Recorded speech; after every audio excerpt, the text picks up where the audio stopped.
Olá, boa noite. Hoje eu vou fazer um vídeo explicando essa equação aqui e o que ela significa. Resumidamente, essa é uma equação que demonstra que o universo tem 5 dimensões e que dentro dessas 5 dimensões, através da velocidade, que é uma equação de velocidade, ela demonstra que o universo tem 5 dimensões e que daria para você ultrapassar a velocidade da luz, mas não explica como exatamente ultrapassar. Mas, e também, para essa equação estar correta, o universo precisa ter uma configuração específica de 5 dimensões para que você possa viajar no tempo. Na verdade, é uma equação de viagem no tempo. Então, eu vou explicar aqui mais ou menos cada coisinha dessa equação. Aqui está um pouquinho difícil, né? Se U aqui está pequeno, é U vezes V, U vezes V. Está um pouquinho difícil de entender, né? Mas vamos lá. Essa parte aqui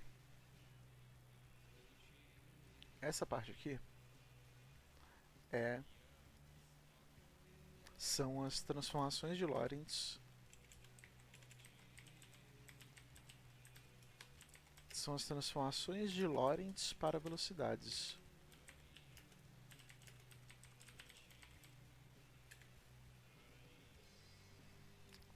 Ok? Já essa segunda parte da equação, essa segunda parte é uma mistura. Eu vou escrever da seguinte forma: ela é o paradoxo de Ehrenfest para tesouras. Eu não sei se eu vou escrever certo o nome dele. Ehrenfest para tesouras ou motores diametrais. Ok?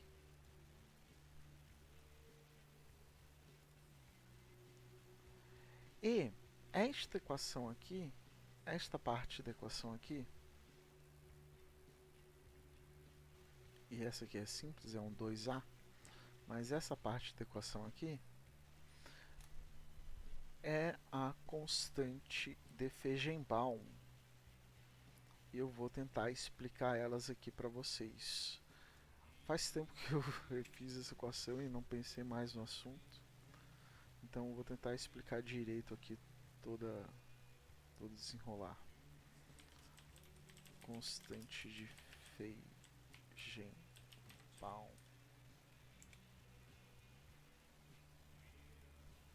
Certo. Aqui 2A o A é de área, porque tem uma área. O A é de área.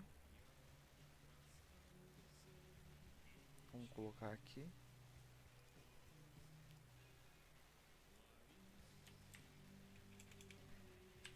Área. E é isso aí. Vamos começar. Mais ou menos isso. Então, como explicar essa equação aqui? Isso aqui seria o máximo possível de espaço possível para que você pudesse viajar nele. Aqui é onde fica o ramo da relatividade de Einstein. A relatividade fica aqui.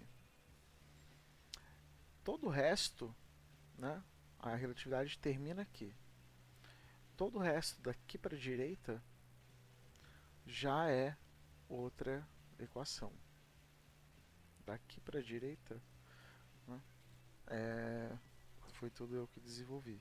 Não fui tudo eu que desenvolvi, por exemplo, esse trecho aqui foi Ehrenfest que desenvolveu, mas eu apenas encaixei, eu vou demonstrar como que eu encaixei isso aqui, essa equação aqui na tesoura. Tá, mas antes de eu explicar essa equação, eu vou te explicar a teoria por trás das viagens no tempo pela velocidade ou ultrapassando a velocidade da luz. O porquê você viajaria no tempo. Tá? E aqui o constante Feijão eu explico no final, que você vai entender. É o que dá a noção de 4 e 5 dimensões. Aqui nesse parênteses tem 3 dimensões. 3, que seria o V, U e o D, que seriam 3, quer dizer, V, U, uma dimensão. Aqui tem 2 dimensões, então somando dá 3 dimensões. E aqui a quarta dimensão e a quinta, que é o 2A. Né? Isso mesmo. E você vai entender porque aqui é 2 dimensões, porque aqui é uma curva, né? W é velocidade angular. Então, velocidade angular é uma equação de 2 dimensões. Aqui, na transformações de Lorentz, é uma equação de uma dimensão, uma reta. É 2 objetos se encontrando numa reta, que é relatividade especial. Eu espero que o som não esteja muito alto, tá? Eu configurei aqui, eu não testei direito. Mas eu vou gravar até o final e depois a gente vê como é que fica, tá? Bom, então eu vou apagar tudo isso aqui e eu vou explicar a teoria em si. Ok. Vamos lá. Qual é a ideia que inventaram de que é possível viajar no tempo ultrapassando a velocidade da luz? A ideia é simples. A gente tem aqui o planeta Terra. Vamos supor aqui que aqui é o planeta Terra. E deixa eu desenhar a Terra aqui mais bonitinha para ficar aparecendo com o planeta Terra.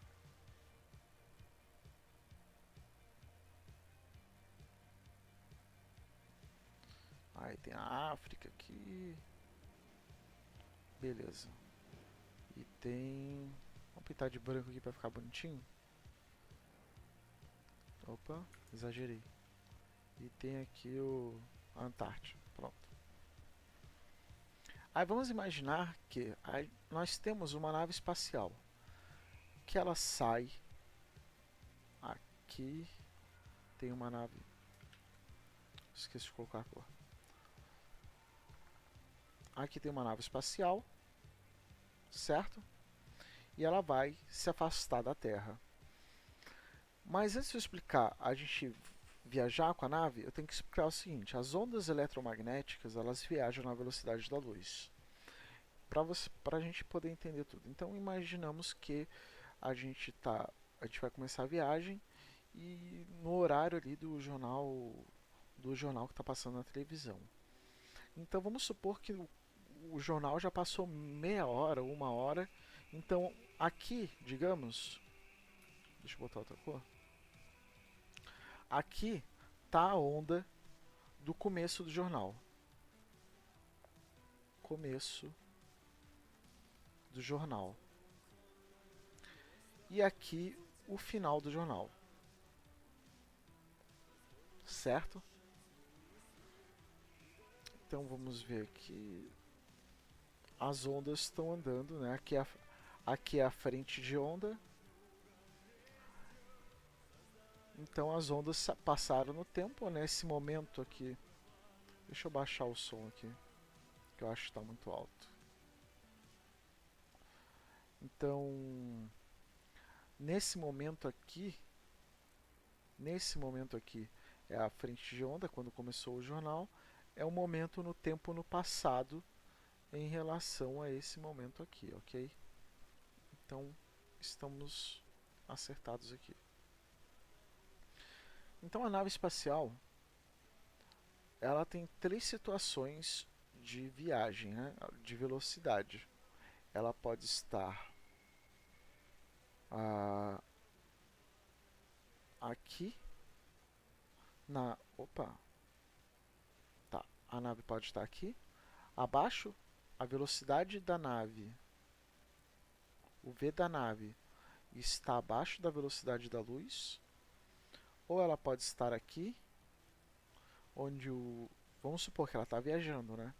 A velocidade da nave está igual à velocidade da luz e vamos supor que a nave ultrapassa a velocidade da luz e a velocidade da nave aqui, a velocidade da nave está superior à velocidade da luz. Ok.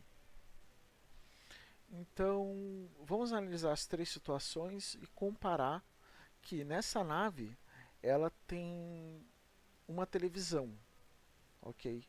Ela tem uma televisão que está captando as ondas de rádio, então a pessoa está assistindo o jornal que está passando. Então, nessa situação aqui, o que acontece? A velocidade, como as ondas estão acima da velocidade da luz, as ondas estão ultrapassando a nave.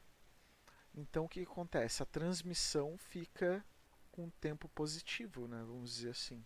Vai passando no tempo como passa para a gente.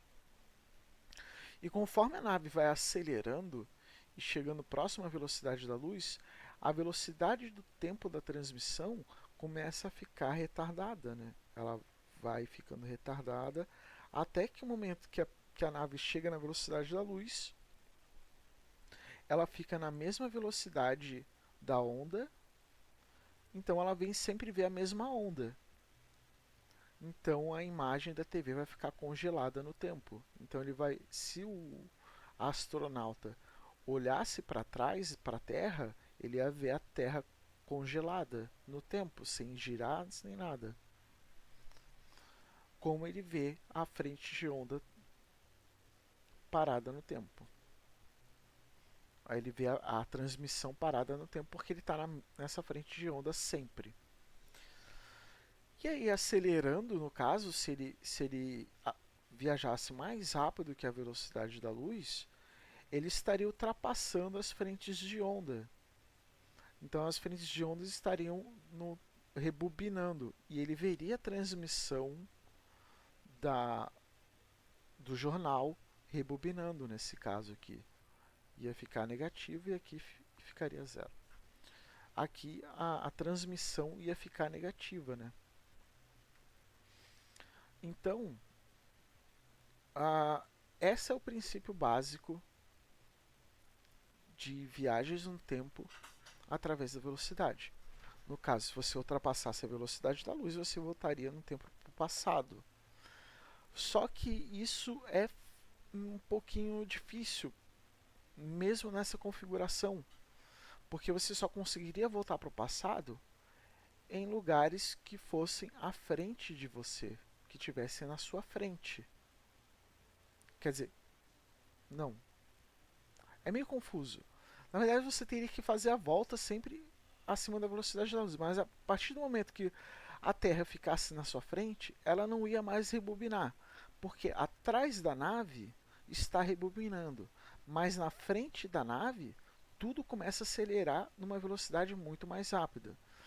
Então, para você poder viajar no tempo para o passado, ultrapassando a velocidade da luz, o universo teria que ter uma configuração específica e simplesmente desse jeito que eu estou mostrando e que seria, não é possível, porque tudo que está na frente da nave, como eu disse, está acelerando. Se a nave estiver acima da velocidade da luz, então se ela desse a volta, ela ia voltar para o mesmo ponto de partida, até o momento que ela começou a ultrapassar a velocidade da luz. Então, o que acontece? Para que fosse possível ultrapassar a velocidade da luz e voltar no tempo para a Terra, o universo todo o universo, todo lá o universo teria que ter uma configuração diferente, tá? E é isso que eu vou explicar agora. Tá? Nós temos uma noção, não é a gente, é nós. Nós temos noção de que o universo tem três dimensões, certo? X, Y e Z, né? Largura, comprimento e altura. Só que essa é a configuração mais aceita até hoje, né? que o espaço tem 3 dimensões e existem mais uma dimensão de espaço, ou seja, nosso universo seria quadridimensional. 3 de espaço, 3 dimensões de espaço e uma dimensão de tempo. Só que nessa configuração não tem como a gente voltar para o passado ultrapassando a velocidade da luz. Então a gente teria que aceitar outras configurações, que seriam 4, 5 ou mais dimensões. E aí a gente vai olhar, analisar aqui 4 e 5 ou mais dimensões. O que seriam 4, 5 ou mais dimensões? Bom, imagina uma linha. Uma linha é uma dimensão, certo? E se você fizer mais uma linha, você tem duas dimensões aqui. Você tem um eixo aqui e outro eixo aqui, certo? Então você tem duas dimensões. O que seriam, ou um quadrado, né? Melhor dizendo, um quadrado seriam duas dimensões também, porque você tem um eixo aqui, um eixo na vertical e um eixo na horizontal. Ok? E o que é um objeto de três dimensões? Analisando um quadrado, seriam 6 quadrados, né? Mais um quadrado aqui, mais um quadrado aqui, outro aqui e outros dois ali. Então, um quadrado, um objeto de três dimensões, um quadrado, um cubo no caso, seriam 6 quadrados de duas dimensões. Se você extrapolar para um hipercubo, seriam vários. Um hipercubo, que é um cubo de quarta dimensão ou mais, na verdade acho que o hipercubo seria de 4 dimensões, se eu não me engano. O hipercubo seriam vários cubos de 3 dimensões compondo esse objeto de 4 dimensões, ok? Deixa eu apagar aqui para eu poder desenhar mais coisas. Então, então vamos imaginar, não é melhor apagar.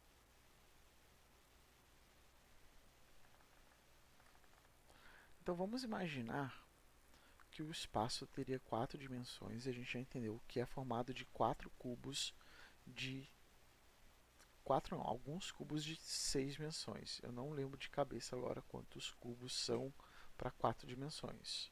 Mas tem uma matemática específica que eu não lembro e eu não parei para calcular isso porque não me interessou ainda no momento saber quantos cubos de 4 dimensões tem. Mas eu posso tentar desenhar aqui o que seria. O que seria? A gente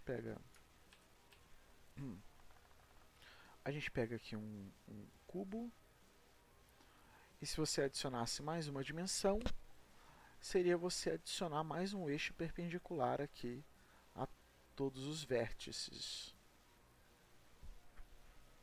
Certo? E tem mais um outro vértice ali do fundo. Aí você, com esse outro vértice, formaria lá. Opa, é difícil. Desenharia lá outro. Deixa eu desenhar o cubo aqui.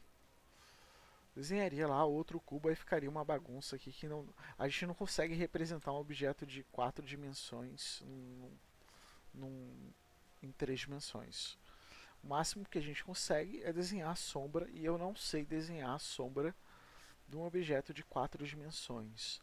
Algumas sombras, né? E seria uma sombra em 3 dimensões. Você pode pesquisar isso na internet.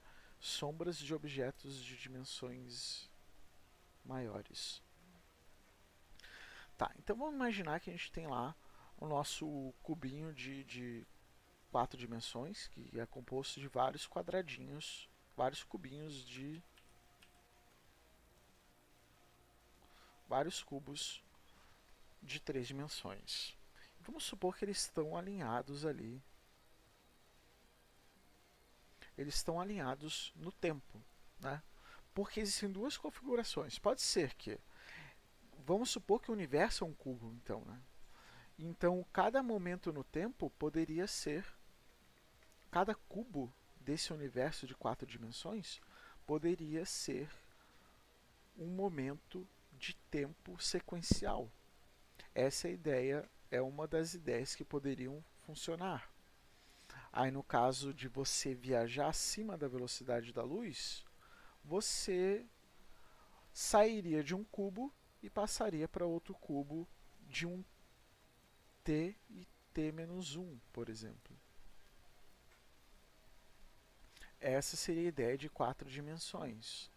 Mas ainda assim, a gente pode extrapolar e ir para 5 dimensões por causa de outro problema que eu vou explicar mais na frente. Mas o que seriam 5 dimensões? As 5 dimensões você pegaria tudo isso aqui e jogaria mais uma haste perpendicular, né? mais uma aresta perpendicular a todos os vértices. E isso, o que aconteceria nesse sentido? Isso causaria uma espécie de tronco de árvore, né? Ou seria um fractal de uma raiz que vai se dividindo assim, porque são outros vértices, né? Então essa é a ideia de eu ter posto ali a, a constante de Feigenbaum, porque ela é exatamente isso, ela é a constante de duplicidade de período. Ok, então nós temos a constante de duplicidade de período que bate ali com a quarta e quinta dimensão.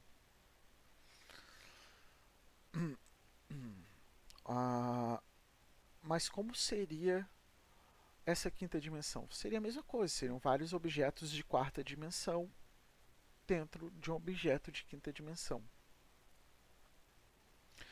Mas por que 5 dimensões e não 4 dimensões? Eu estou fazendo esse vídeo bem rápido para não ficar muito longo. Por que 5 dimensões e não 4? Primeiro porque a equação mostra até mais, tá? A equação mostra 6 dimensões. Mas 6 dimensões já não fica viável. Eu vou demonstrar por quê. As 5 dimensões é por uma questão simples. Imagina que nós agora não viajamos no tempo passado.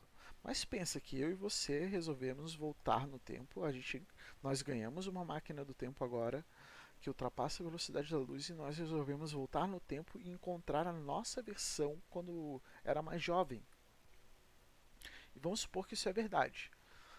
Então a gente pega a máquina do tempo e viaja. A questão é, nós sabemos que tanto eu quanto você não viaja no passado, não conhecemos a nossa versão de agora que está voltando para o passado, mas a nossa versão do futuro vai conhecer a nossa versão do passado. Você está entendendo que está criando universos paralelos?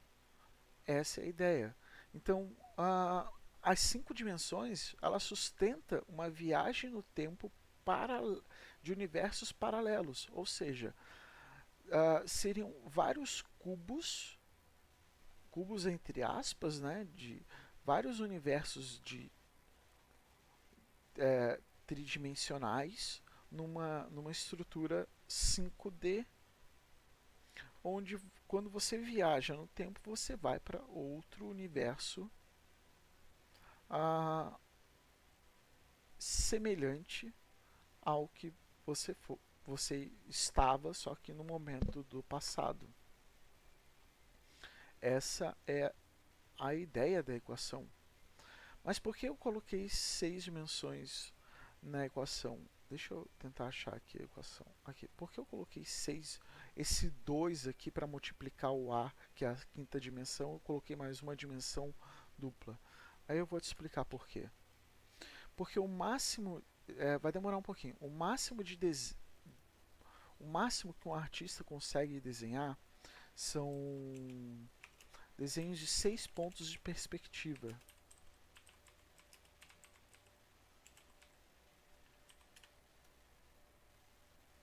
E eu vou te explicar o que acontece com 6 pontos de perspectiva. Eu vou tirar um print aqui de um desenho de 5 pontos de perspectiva e de 3 pontos de perspectiva. E aí você vai entender por que não dá para desenhar mais do que mais do que 6 pontos de perspectiva. E aí não daria para acrescentar uma dimensão extra além da sexta, porque a sexta em si seria a duplicidade da quinta. Aqui, peraí, aqui ó. Esse é um desenho de 5 pontos de perspectiva, você pode procurar no Google 6 Point Perspective. E esse é um desenho de 6 pontos de perspectiva. Eu não consigo, é impossível você representar mais do que isso. Apesar que eu poderia colocar só o A aqui, tirar o 2, ficaria 5 dimensões. E daria para representar exatamente um círculo. Não sei se você consegue compreender essa abstração, porque são 5 pontos de fuga. Ou seja, são as dimensões, são pontos, os extremos, ou as dimensões, os zeros das dimensões são os pontos, seriam os pontos de fuga do desenho. É mais ou menos isso, é uma abstração para tentar te explicar. A gente não consegue desenhar mais do que 6 pontos de referência, como não conseguimos acrescentar mais. Eu não conseguiria acrescentar mais uma dimensão a essa equação. Tá? Então deixa eu tentar agora voltar à equação e tentar te explicar aqui. Deixa eu ver se eu apago aqui. Opa. Tá. Opa. Deixa eu apagar essa parte. Então aqui é a transformações de Lorentz. Você pode pesquisar transformações de Lorentz para velocidades. Eu vou explicar essa parte da equação que não ficou clara. E essa aqui eu acho que ficou clara. Se não ficou, você me pergunta. Você pode me perguntar aqui no comentário. E aqui meio que ficou óbvio, né? De onde eu tirei essa equação? Essa equação foi tirada de um exemplo simples, onde mesmo nas 3 dimensões, na relatividade de Einstein, acontece uma situação que ultrapassa a velocidade da luz, ok? Então eu vou desenhar aqui e você vai entender. Imagine um menino, um garoto, um jovem rapaz, andando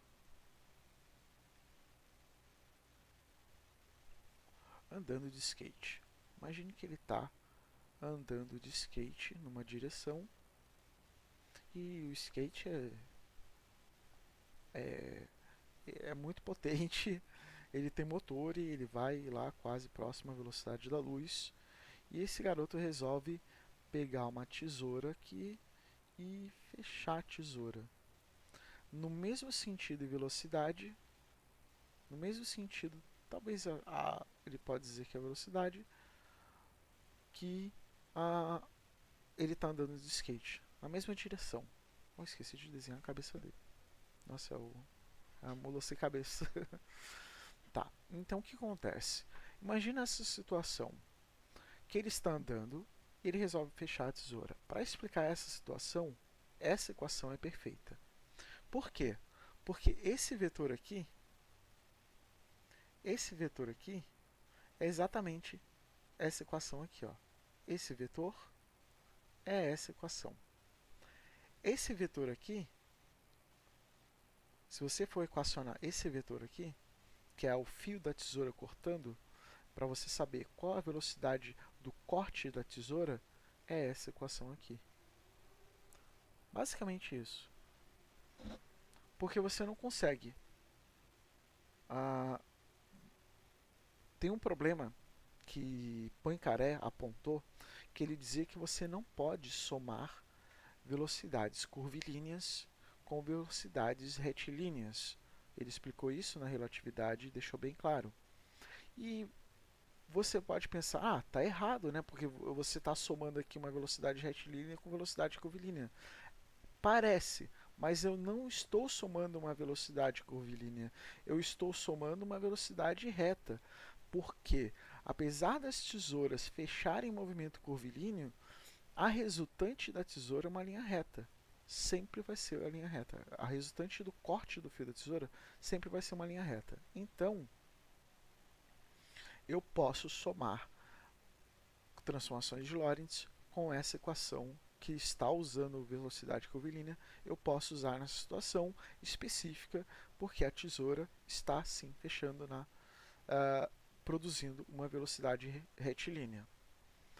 A ideia de Poincaré, na verdade, é até contraditória, porque pela ideia dele você não conseguiria, se você estivesse viajando próximo à velocidade da luz, em velocidade constante, muito próximo à velocidade da luz, ou na velocidade da luz, constantemente na velocidade da luz, você, pela ideia de Poincaré, você não poderia mexer o braço ou fazer qualquer movimento, porque em relação a qualquer outro objeto, você estaria fazendo uma curva. E isso, a qualquer outro objeto que não esteja perpendicular a você, você estaria fazendo uma curva. E você não poderia, entende? Você não poderia fazer essa equação. Então, não faz sentido. Você não poderia se mexer. Mas é óbvio que você pode se mexer. Então, porque a própria relatividade diz, né? Se você estiver em velocidade constante, é o mesmo que você estar parado. Se você está parado, você consegue se mexer. Então, tá, desculpa Poincaré, mas não está 100% correto o que ele disse. Está correto, mas não nessa situação aqui. Então, para explicar, aí o que acontece? Se você fizer só essa equação aqui, ela já ultrapassa a velocidade da luz. Ela já é maior. Olha, coisa feia. Só essa equação aqui já é maior que a velocidade da luz. E aqui você usa valores, você pode substituir todos os valores aqui por entre 0 e 1. Por exemplo, 1 é a velocidade da luz. 0, 1 é a velocidade da luz. E 0 é 0, que está parado. Então aqui o U, aí você pode pesquisar, seria o referencial destino. Aqui é o U, esse aqui é o V, esse aqui seria o W, ok? Esse aqui seria o W, mas aqui também está fechando, ok? Então, o certo seria 2W ou 4W, tá? Aí fica 4W.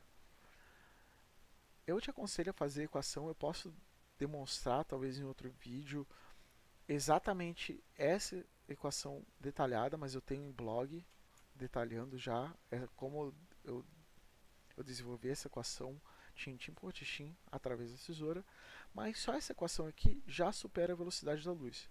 E uma curiosidade, se você fechar uma tesoura a 70% da velocidade da luz, o fio de corte dela, o que é o fio de corte? O fio de corte é esse pontinho aqui que ela vai, enquanto ela vai fechando, vai andando pela haste dela. É o ponto de contato extremo das duas hastes. Esse pontinho, quando você fecha a tesoura acima da velocidade da luz, ele já, acima não, a 70% da velocidade da luz, ele já começa a ultrapassar a velocidade da luz, tá? Mas só quando estiver próximo de fechar, não no começo. E é mais ou menos essa explicação da equação.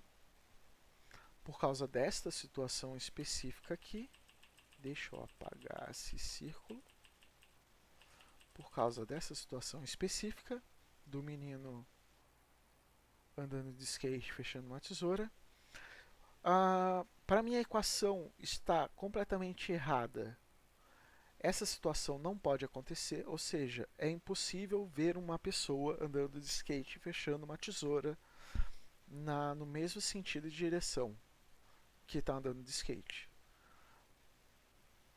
Para o garoto, para qualquer pessoa conseguir andar de skate fechando uma tesoura, essa equação tem que ser verdadeira. Caso contrário, não. Isso implica que o universo talvez tenha 5 ou 6 dimensões. E aí implica em muita coisa que, que é complicado bater de frente com a ciência, com todo o aparato que eles têm científico. Mas, pela relatividade, atualmente, isso aqui é proibido. É proibido. Um garoto andando de skate fechando uma tesoura é proibido porque é impossível equacionar isso. Mas se fosse equacionar, seria essa equação aqui.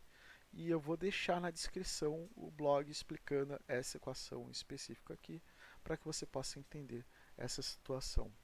Tá? Aqui é só um acréscimo para esse aqui é só um acréscimo para explicar da onde está o espaço que essa velocidade ultrapassa do espaço, tem outro espaço. Entendeu? É a quarta e quinta dimensão, que é o espaço que a pessoa vai depois que ela ultrapassa a velocidade da luz. Porque ela teria que ter algum espaço, já que a relatividade aqui não deixa você ultrapassar a velocidade da luz. Tá bom? Essa é a explicação do vídeo. Eu não sei quanto tempo o vídeo deu, deixa eu dar uma olhada. Deu 36 minutos. É o vídeo mais rápido que eu posso fazer. Mais detalhes você pode procurar no blog e pode me perguntar também que eu te explico. Tá? Espero que você tenha gostado. Um abraço. Só fazer um adendo que eu acabei não explicando um detalhe.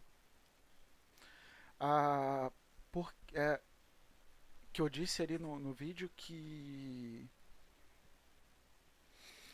demonstrando ali o planeta Terra, deixa eu desenhar de novo. Deixa eu procurar aqui a Terra. Cadê a Terra? Aqui. No caso da nave voltar, vamos voltar ali para a Terra. No caso da nave voltar, quando a nave volta, tudo que está na frente da nave, como eu disse, vai para o futuro. Então, como solucionar isso? A gente tem lá as 5 dimensões. Elas funcionam como rolos, como se fossem rolos de fábrica, como motores diametrais girando em sentidos opostos no tempo. Cada dimensão, cada cubo disposto no universo estaria cada um do lado do outro, estaria um indo na frente do tempo e outro indo para trás no tempo. Um indo para frente, por exemplo, esse está no tempo mais, esse está no tempo menos, esse está no tempo mais, esse está no tempo menos. É a única forma que daria para você voltar no tempo passado, porque você estaria aqui, ultrapassava a velocidade da luz, ia para cá, esse tempo estaria invertido, então a situação se inverteria, tudo que estaria na tua frente estaria indo para o passado e tudo que está atrás de você estaria indo para o futuro, e quando você voltasse, saísse da velocidade da luz, estando nesse espaço, o tempo voltaria ao normal e ele ficaria mais, e esse aqui menos, esse aqui menos e esse aqui mais. Mais ou menos assim. Por isso que eu disse que precisa, para que você tenha viagem no tempo para o passado por velocidade, você precisa de uma configuração muito específica do universo. Ele teria que ter rolos de como se fosse os cubos, vamos dizer assim, os cubos de espaço, de momentos de tempo, teriam que ter sentido a seta de tempo inversa.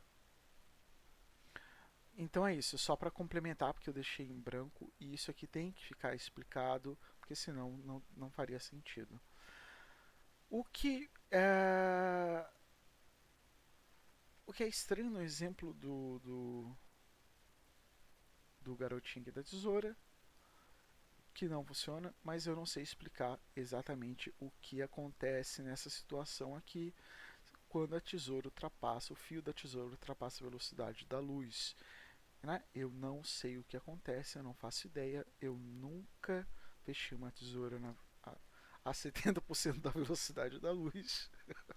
Eu nunca fechei a tesoura para ver o que acontece, eu não sei o que acontece, então eu não posso dizer mais sobre isso.